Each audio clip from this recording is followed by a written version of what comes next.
Hello, what's up, and welcome back to my channel. Today we are going to be talking about yet another one of my little crafts projects. I'm going to be talking you through all about how I digitalized these vintage initial stamps in order to get some very vintage glamorous feeling stationery going. So yeah, that's the plan for today. Let's just get started, shall we?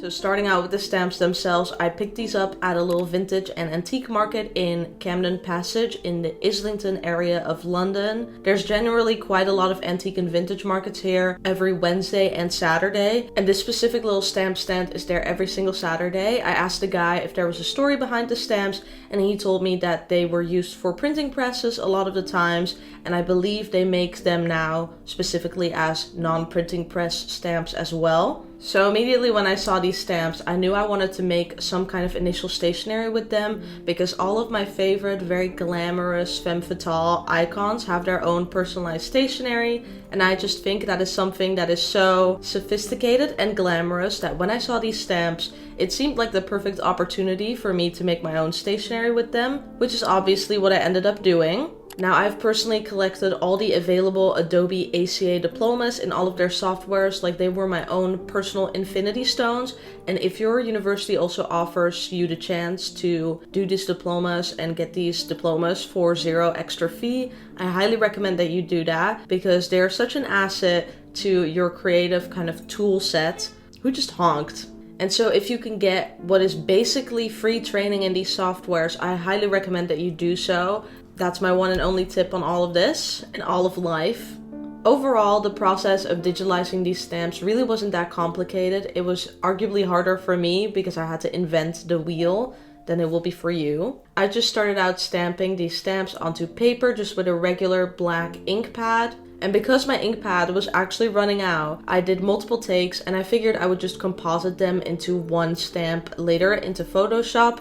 I still do recommend doing multiple takes just so you can basically cherry pick the parts of each stamp that you like the best and that came out the best. You also might want to keep something underneath the piece of paper you're stamping on just to get a nice and even print going. So then I took that piece of paper over to my scanner and I scanned that in at about a 600 to 1000 dpi, which is quite a high resolution. A higher DPI does lead to a bigger file size, but personally I've always thought that was worth it because you get such a crisp and nice scan in return. And so after I had my scans, it was time to take the whole thing into Photoshop.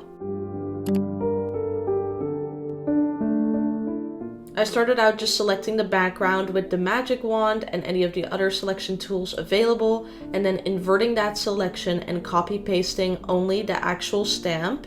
And I also composited multiple stamps together by repeating this process and copy pasting only the good parts to form some sort of a master take.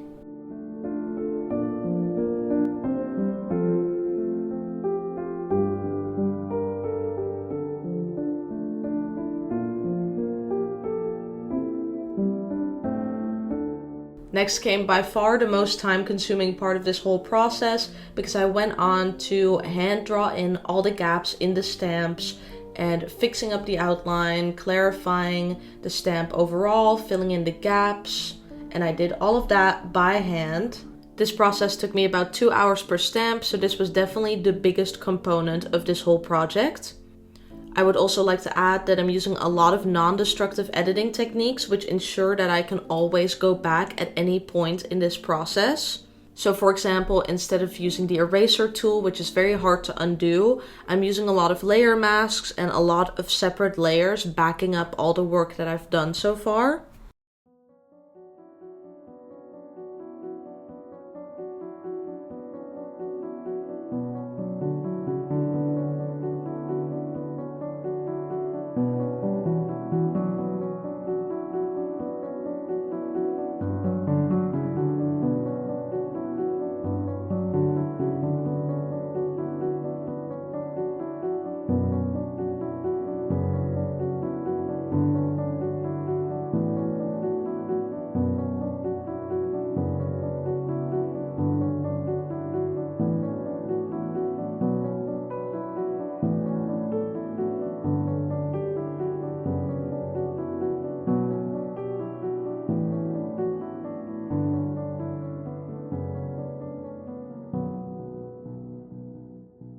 Now after all of that Photoshop work, I exported those individual stamps as PNGs and got ready to bring those into Illustrator.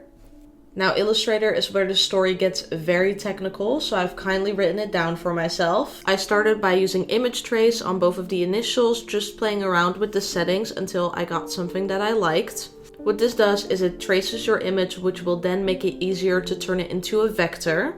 So a vector-based image is different from one based on pixels because vectors basically are infinitely scalable. You can zoom in as much as you want and they will never get pixelated because a vector image is made up out of a bunch of mathematical equations and not pixels. I don't know what kind of witchcraft that is either, I just know that it works. And so after using image trace, we're going to go ahead and use expand object. And basically what that does is it expands the object into the different parts of it. However, that does leave you with all those parts still grouped together, so you might want to go ahead and ungroup those. And so after all of that, you've now officially vectorized your initials into a bunch of funky mathematical equations, and you are now ready to export those as a PNG. For the actual stationery itself, of course, you can use any printing surface you like. I just used Vistaprint because they were the first to pop up with semi-decent pricing.